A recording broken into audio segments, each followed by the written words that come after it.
Welcome to Kathiawadi bytes. હું છું ધાત્રી અને આજે હું બનાવી રહી છું ખીર, એ પણ શક્કરિયાની. બિકોઝ શક્કરિયા બહુ જ હેલ્ધી છે, એમાં બહુ બધા વાઇટામિન્સ છે, મિનરલ્સ છે અને બહુ બધું ફાઇબર છે અને એન્ટીઓક્સિડન્ટ્સ પણ છે. આ ખીર હું 2 વર્ઝનમાં બનાવી રહી છું.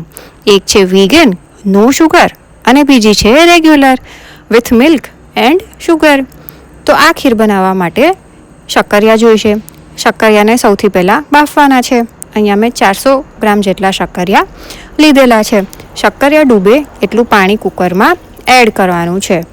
હવે અહીંયા એક શક્કરિયું મને મોટું લાગી રહ્યું છે, તો એ શક્કરિયાના 2 પીસ કરી દઉં છું. કારણ કે બધા શક્કરિયા જો સિમિલર સાઇઝના હશે તો એક સરખા બફાઈ જશે. બરાબર છે. તો હવે એ શક્કરિયાને મેં કાપી દીધું છે. હવે કુકરનું ઢાંકણું બંધ કરીને એને ગેસ ઉપર ચડાવી દેવાનું છે. ગેસ ઉપર ચડાવ્યા બાદ ગેસની ફ્લેમ છે એ એકદમ મીડિયમ રાખવાની છે અને 4 સીટી કરવાની છે. 4 સીટી થાય એટલે આપણે ચેક કરી લઈશું કે આપણા શક્કરિયા કેવા બફાણા છે. તો ચલો, કુકર ઠંડુ થઈ ગયું છે. તો હવે જોઈએ કે શક્કરિયા કેવા બફાણા છે. શક્કરિયા એકદમ જ બફાઈ ગયા છે. ચિંતા કરવાની બિલકુલ જરૂર નથી, બિકોઝ આપણે અત્યારે ખીર બનાવી રહ્યા છે. એટલે ખીર માટે આ બાફેલા શક્કરિયા પરફેક્ટ છે. હવે આ શક્કરિયાને આપણે કાણાવાળી ડીશમાં લઈશું, જેનાથી જે વધારાનું પાણી છે એ બધું નીકળી જશે. બરાબર. તો હવે આ શક્કરિયાને થોડા ઠંડા થવા દઈશું. ઠંડા થઈ જાય ત્યારબાદ એની જે ઉપરની સ્કીન છે એ આપણે કાઢી દઈશું. બધા શક્કરિયાની સ્કીન નીકળી જાય ત્યારબાદ એને આપણે એક મિક્સર જારમાં એડ કરીશું. આ બાફેલા શક્કરિયાની સાથે સાથે હું પલાળેલા કાજુ ઉમેરી રહી છું અને સાથે સાથે પલાળેલી બદામ, જેની સ્કીન મેં કાઢી દીધી છે. કારણ કે કાજુ અને બદામ એને શક્કરિયામાં મિક્સ કરવાથી બહુ જ સરસ ફ્લેવર આવે છે ખીરમાં.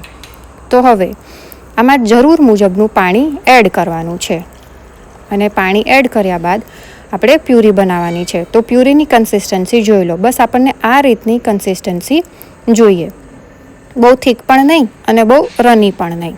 હવે આ પ્યુરીને એક સ્ટ્રેનરની મદદથી ગાળી લેવાની છે. બિકોઝ શક્કરિયામાં બહુ બધું ફાઇબર હોય છે અને ઘણી વખત એવું થાય છે કે શક્કરિયામાં રેસા પણ હોય છે. તો હવે જો રેસા આપણને ખીર પીતી વખતે મોઢામાં આવે તો ખીરની મજા બગડી જાય. તો એટલા માટે થઈને આપણે પ્યુરીને ગાળી લેવાની છે. તો પ્યુરીને સરસથી ગાળી લઈએ. ત્યારબાદ અહીંયા હું 2 વર્ઝન બનાવી રહી છું, એટલે હું એક કામ કરી રહી છું કે આ જે ટોટલ પ્યુરી બની છે એમાંથી 1/4 કપ જેટલી, એટલે કે 1/4 જેટલું પ્યુરી છે એ હું અલગ વાટકામાં કાઢી લઈશ. બરાબર છે. તો હવે સૌથી પહેલાં હું બનાવી રહી છું વીગન નો શુગર ખીર. તો એના માટે એક સોસપેનમાં 1/2 કપ જેટલું પાણી ઉમેર્યું છે. આ પાણીને એકદમ ઉકળવા દેવાનું છે. પાણી જ્યારે એકદમ ઉકળી જાય ત્યારે જે 1/4 કપ જેટલી પ્યુરી આપણે બાકી રાખી છે, સાઈડમાં કરી હતી, એ પ્યુરીને એડ કરી દેવાનું છે. હવે એ પ્યુરીને એડ કર્યા બાદ એને સરસથી મિક્સ કરવાનું છે.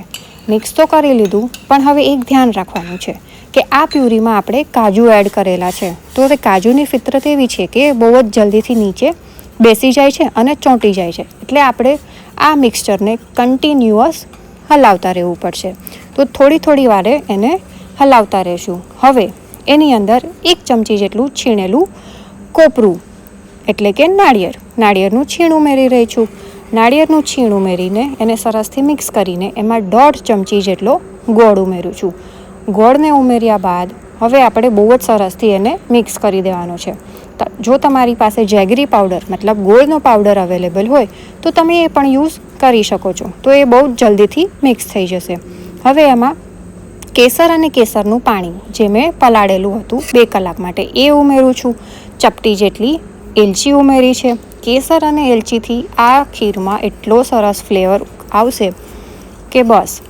હવે આપણે કન્સિસ્ટન્સી જોઈ લઈએ. તો આ કન્સિસ્ટન્સી પરફેક્ટ છે. જો તમારે વધારે થીક જોઈતી હોય તો 2 મિનિટ માટે વધારે ઉકાળી લેવાનું. હવે આ ખીરને 2 થી 4 કલાક માટે ઠંડી થવા દેવાની છે. ઠંડી થઈ જાય પછી એને સરસ મજાના સર્વિંગ બાઉલમાં આપણે સર્વ કરીશું. હવે સર્વ કરતી વખતે ઉપરથી ખાસ એકદમ ઝીણા ચોપ કરેલા ડ્રાયફ્રૂટ્સ એડ કરીશું અને સ્પેશિયલી રોઝ પેટલ્સ એડ કરીશું. રોઝ પેટલ્સ આ ખીરમાં બહુ જ સરસ લાગે છે. તો એ તો ચોક્કસથી એડ કરજો, કારણ કે એનાથી દેખાવ તો એટલો સરસ થઈ જ જાય છે કે પિંક કલરના રોઝ હોય, પણ સ્વાદ પણ એવો સરસ થઈ જાય છે. તો હવે આપણી વીગન નો શુગર ખીર છે રેડી. હવે બનાવીએ મિલ્ક અને શુગરવાળી ખીર. તો અહીંયા મેં 800 ml જેટલું દૂધ લીધું છે. હવે આ દૂધને ઉકળવા દેવાનું છે. જેવું દૂધ ઉકળે ત્યારબાદ એમાં જે સાઈડમાં આપણે પ્યુરી રાખેલી હતી એ પ્યુરી હું એડ કરું છું. આ પ્યુરી એડ કર્યા બાદ એને સરસથી દૂધમાં મિક્સ કરવાની છે. હવે અહીંયા પણ આપણે ખાસ એ જ ધ્યાન રાખવાનું છે કે દૂધ અને પેલી પ્યુરી એ મિક્સ તો કરીએ છીએ, પછી હવે ખીર ઉકાળવાની છે, દૂધ વધારે છે, બરાબર?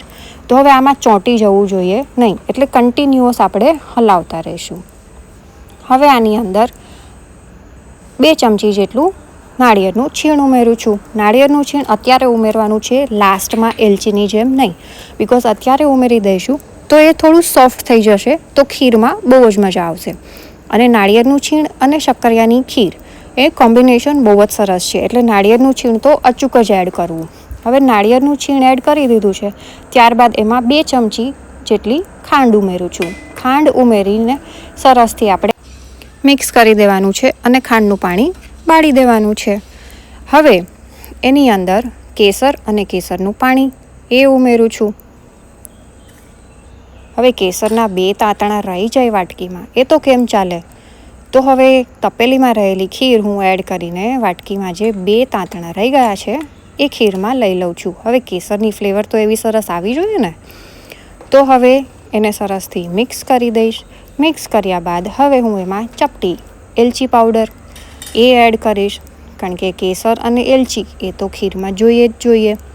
તો હવે એ નાખ્યા બાદ સરસથી ખીરને હલાવી લઈશ. હવે આ સ્ટેજ પર ગેસ બંધ કરી દેવાનો છે. ગેસ બંધ કર્યા બાદ હવે એમાં ઉપરથી ડ્રાયફ્રૂટની કતરણ ઉમેરી રહી છું. હવે ખીર છે તૈયાર. તો બસ હવે આપણે આને ફ્રીજમાં 4 કલાક માટે મૂકી દેવાની છે. હવે ખીર ઠંડી થઈ જાય ત્યારબાદ સરસ મજાના સર્વિંગ બાઉલમાં આપણે સર્વ કરવાની છે. તો સર્વ કરતી વખતે બાઉલમાં આપણે ખીર તો કાઢીશું, પણ ત્યારબાદ ઉપરથી ડ્રાયફ્રૂટ્સની કતરણ એડ કરવાની છે. ડ્રાયફ્રૂટ્સની કતરણ એડ કર્યા બાદ રોઝ પેટલ્સ પણ એડ કરવાના છે. તો રોઝ પેટલ્સને કાતરથી કે ચપ્પાથી ઝીણા ઝીણા કટ કરીને એડ કરવાના છે, જેનાથી લુક તો સરસ થશે પણ ટેસ્ટ પણ એવો સરસ આવશે. તો બસ તૈયાર છે આપણી રેગ્યુલર મિલ્ક અને શુગરવાળી ખીર. તો હવે આને ઠંડી ઠંડી ફેમિલી અને ફ્રેન્ડ્સ સાથે એન્જોય કરો. તો આ રેસીપી તમને કેવી લાગી મને જરૂરથી કહેજો.